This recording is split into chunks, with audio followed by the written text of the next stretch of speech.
kana laytrasu aigi mitlu asida pirang kaya tarasu leiraroy awaba tengkaba kainaba leiraroy awaba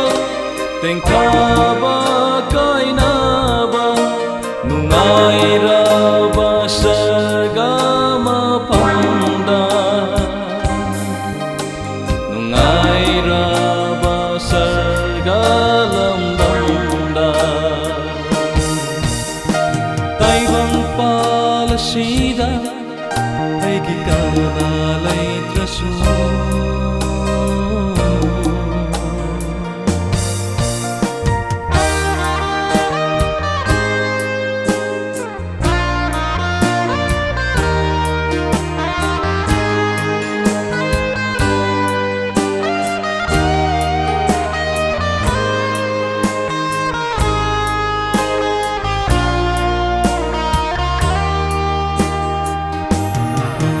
aigi punsi asina Jesus Krista gidama taibang pandawarasu aigi yaipaba oigani atoy bayaw sinbana phongdoklakpa namita manthabanay dabaludupto nung masoydana hanggani taibang sidalayte ay ko'y gipotapam taibang sidalayte ay ko'y gipotapam ngay ribani ay ko'y anaw ba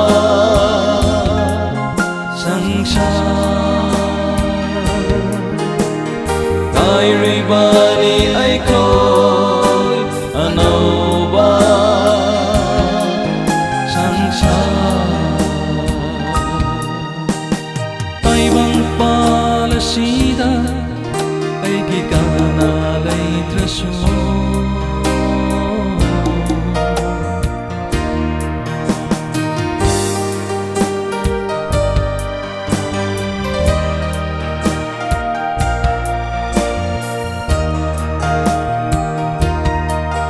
Hakon bano mituda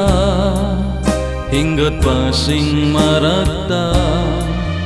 Jisu na kaurak pamikupta sikra baso hinggani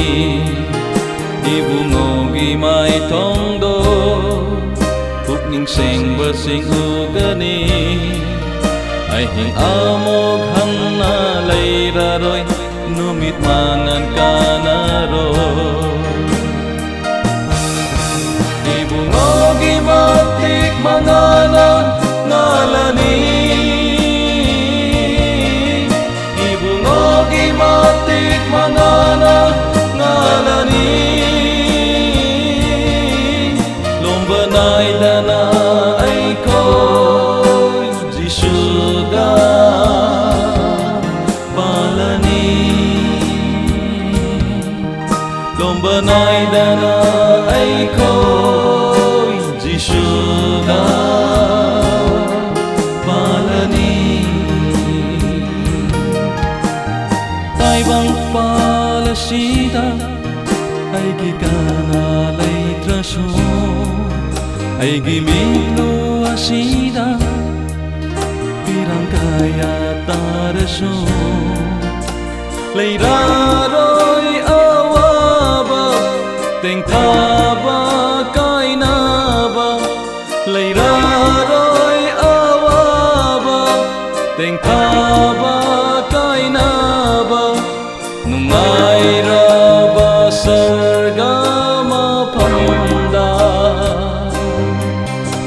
nungaira basargalam damda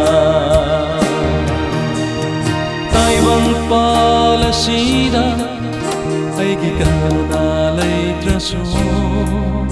ay gimidlo asida ꯏꯔꯥꯡ ꯀꯌꯥ ꯇꯥꯔꯁꯨ